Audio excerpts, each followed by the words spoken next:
राज ठाकरे को दही हांडी की जगह मटन हांडी क्यों चाहिए? क्या कृष्ण जन्माष्टमी पर बकरीद बनाना चाहते हैं राज ठाकरे? क्या उद्धव ठाकरे की तरह राज ठाकरे को भी मुसलमानों के वोट चाहिए? दोस्तों, बाल ठाकरे के वंशजों को क्या हो गया है, ये समझना बड़े बड़े पंडितों के लिए भी धीरे धीरे काफी कठिन होता जा रहा है। मुसलमानों के वोट के लिए दर दर भटकने वाले उद्धव ठाकरे की तरह उनके चचेरे भाई राज ठाकरे को भी मुस्लिम रहन सहन और खान पान इतना पसंद आ रहा है कि जैसे दिमाग ही फिर गया हो। तभी तो वो कृष्ण जन्माष्टमी पर दही हांडी नहीं बल्कि मटन हांडी मांग रहे हैं। शायद वो कृष्ण जन्माष्टमी के दिन मुसलमानों का त्योहार बकरीद मनाना चाहते हैं, जिसमें मटन को हांडी में भरकर लोगों को गिफ्ट किया जाता है। पूरी दुनिया जानती है कि मुंबई और महाराष्ट्र में दही हांडी के त्योहार का क्या महत्व है।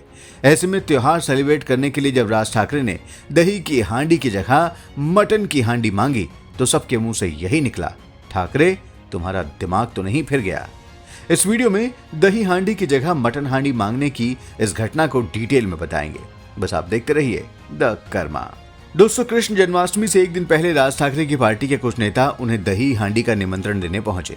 सभी लोग भगवान कृष्ण की मूर्ति, भगवा स्कार्फ और पोस्टर आदि लेकर राज ठाकरे को दही हांडी कार्यक्रम के लिए इनवाइट करने पहुंचे थे। उनके इस निमंत्रण को स्वीकार करने के लिए राज ठाकरे आगे बढ़ते हुए कहते हैं कि मैं तो मटन हांडी का निमंत्रण स्वीकार करता हूं। दरअसल महाराष्ट्र नवनिर्माण सेना के पदाधिकारी मुनाफ ठाकुर पार्टी चीफ राज ठाकरे को गोविंदा महोत्सव का निमंत्रण देने पहुंचे थे। जैसे ही मुनाफ ठाकुर ने राज ठाकरे को आमंत्रण पत्र सौंपा, राज ठाकरे ने इसे स्वीकार कर लिया। हालांकि उन्होंने इस दौरान हंसते हुए ये भी कहा कि निमंत्रण तो मैं केवल मटन हांडी का ही स्वीकार करता हूं। हालांकि उनकी टिप्पणी मजाकिया लहजे में थी। इस जवाब के बाद वहां मौजूद सभी लोग हंस पड़े। मगर महाराष्ट्र में दही हांडी को मटन हांडी से जोड़कर मजाक करना भी कई लोगों को नागवार गुजरा है। लोग सोशल मीडिया पर अपनी नाराजगी भी जता रहे हैं।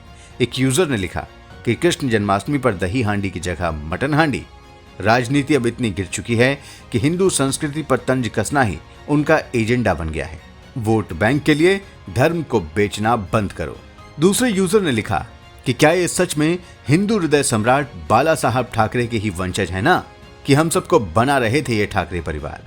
एकदम से कोई 180 डिग्री टर्न कैसे हो सकता है। एक यूजर ने वीडियो शेयर करके लिख दिया, मुझे दही हांडी के लिए आमंत्रित करने के बजाय मुझे मटन हांडी के लिए आमंत्रित करें। राज ठाकरे ने जन्माष्टमी का मजाक उड़ाया। ये ठाकरे बंधु अल्पसंख्यक वोट पाने के लिए पूरी तरह से एंटी हिंदू हो गए हैं। एक अन्य यूजर ने इसे एपिक डाउनफॉल करार दिया।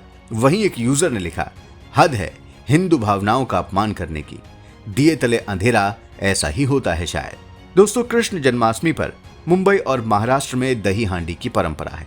समाज का हर तबका इसमें शामिल होता है।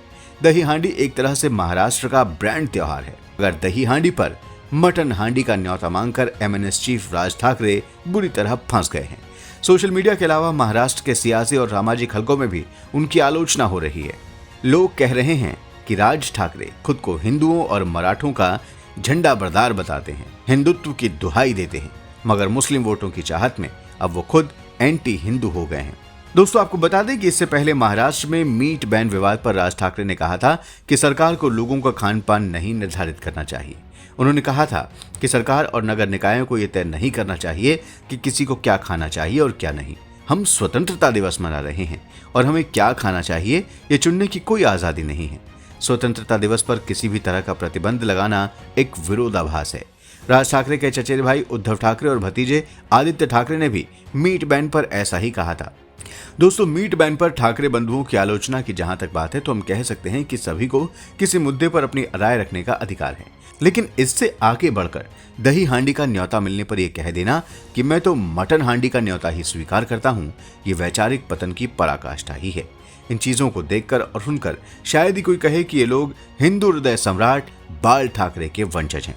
दोस्तों, महाराष्ट्र में दही हांडी उत्सव बड़े ही धूमधाम और उत्साह के साथ मनाया जाता है।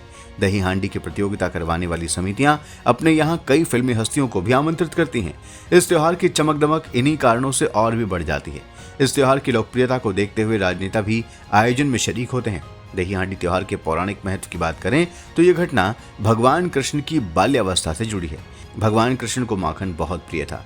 वो घरों में चुपके से घुसकर अपनी मित्र मंडली के साथ सारा माखन चट कर जाते थे। इसी वजह से श्री कृष्ण को माखन चोर कहकर भी बुलाया जाता है। दही हांडी का कार्यक्रम मुरलीधर की इसी लीला को समर्पित है। दोस्तों, दही हांडी के पर्व पर राज ठाकरे के द्वारा मटन हांडी की डिमांड करना कितना ठीक है? क्या ये कृष्ण जन्माष्टमी पर बकरीद मनाने जैसा नहीं है? कमेंट बॉक्स में जरूर बताएं। वीडियो को लाइक और शेयर करें, चैनल को सब्सक्राइब करें और नोटिफिकेशन के लिए बेल आइकन दबाना बिल्कुल ना भूलें। धन्यवाद।